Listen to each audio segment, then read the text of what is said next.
Israel के PM Benjamin Netanyahu की Iran को बड़ी वार्निंग, जो इजराइल को निशाना बनाएगा उसे परिणाम भुगतना होगा। मिडिल ईस्ट में इजराइल की पहुंच से कुछ भी दूर नहीं है, यह बेंजामिन नेतन्याहू की तरफ से कहा गया है। यानी कि संकेत सीधा ईरान तक जाता हुआ नजर आ रहा है। जो भी इजराइल को निशाना बनाएगा उसको परिणाम भुगतना होगा, चाहे वो कोई भी हो, वो कोई भी प्रॉक्सी संगठन हो, चाहे वो सीरिया में हो, इराक में हो, ईरान में हो या यमन में हो। क्या संकेत वहां तक जाते हुए नजर आ रहे हैं और क्या पूरा मिडिल ईस्ट इस बयान के बाद सुलगता हुआ नजर आएगा, यह अपने आप में एक गंभीर सवाल है।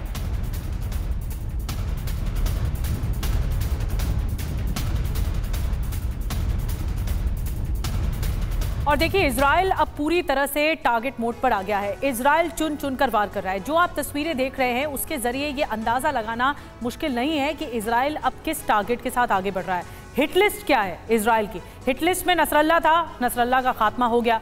अब सिनवार और खमेनी, क्या वो हिट लिस्ट में है? क्योंकि ईरान नंबर 1 दुश्मन है इजराइल का अभी इस वक्त। तो ईरान को लेकर सबसे बड़ा टारगेट कौन है? खमेनी।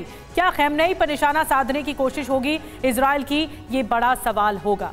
बिल्कुल। और एक नजर डालते हैं कि इजराइल के अगले टारगेट पर जिनको इजरायली सेना ने अपनी टॉप लिस्ट में रखा है, आखिर वो कौन कौन है। तो आईडीएफ की टॉप लिस्ट में आखिर कौन कौन है, ये आप जरा देखिए फटाफट। सैयद अली हुसैन खामनेई, जो कि ईरान के सुप्रीम लीडर है, वो इस वक्त आईडीएफ के टारगेट पर। अगला नाम है IRGC के चीफ हुसैन सलामी का। जी हाँ, और अगला नाम आपको बता दें इस्माइल कानी का है, कुद्स फोर्स का चीफ है।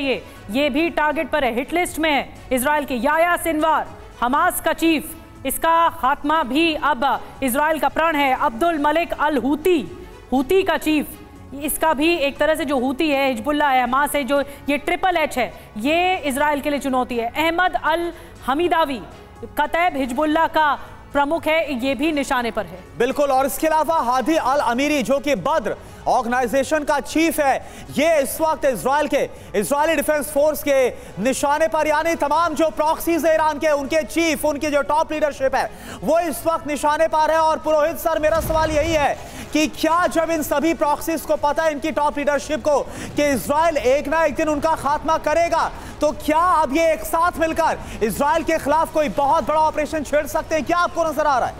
जी, बहुत ही वैलिड क्वेश्चन है, बहुत ही डीप क्वेश्चन है करुणा। इसमें विचार करने की ज़रूरत है कि एक तरफ इजराइल है और उसके सामने 3 मिलिटेंट ऑर्गेनाइजेशन है। इन तीनों मिलिटेंट ऑर्गेनाइजेशन के पीछे 3 बड़ी पावर है, ईरान, चाइना और रशिया। अब सवाल ये है कि ये मिलिटेंट ऑर्गेनाइजेशन इजराइल से लड़ सकते हैं, लेकिन क्या ईरान सामने आ सकता है? बहुत बड़ा सवाल है। अगर जैसे ही वो आता है, मिडिल ईस्ट की बात बीच में आ जाती है।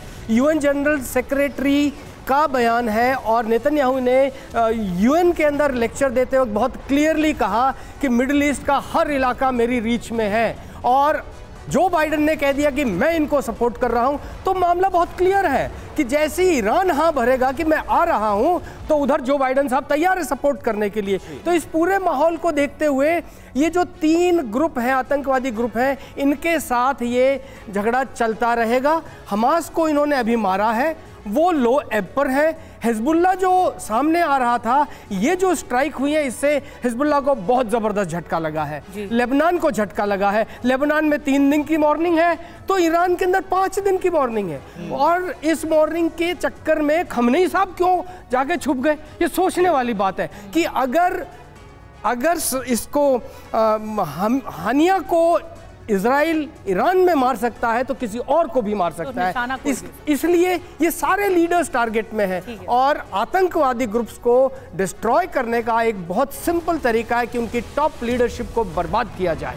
और अगर ये हो जाता है तो इजराइल के लिए काम आसान हो जाएगा। लेकिन भूलना नहीं है, 1967 के अंदर इजिप्ट, जॉर्डन, सीरिया, तीनों ने मिलकर के इजराइल पे अटैक किया था, और वही हालात अब भी क्रिएट हो सकते हैं। तो सीधी सी बात है, जब तक टॉप लीडरशिप को खत्म नहीं करोगे तब तक मनोबल नहीं टूटेगा नीचे वाले लोगों का। और यही कर रहा है इजराइल। सबसे पहले टॉप लीडरशिप समाप्त कर रहा है और उसके बाद नीचे वालों की कमर पहले ही टूट चुकी है, क्योंकि उनके जो लीडर हैं, उनके जो आका हैं, उनका खात्मा हो गया।